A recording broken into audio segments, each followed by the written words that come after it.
We were on a project putting in a cruise ship terminal. It was 700 anchors that we had to put in. I was using a cordless impact, and it just didn't have the torque I needed. So then we switched to a hydraulic impact, but then it broke down.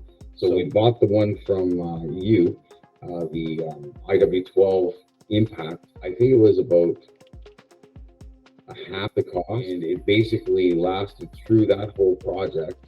And we're on to our second project with it now, and we haven't had a problem. Yeah, so the IW12 is a very strong tool. On that, we have another job coming up as well that I plan on using that particular impact. It felt like it had just as much torque. It compares very well to any ones I've used in the past.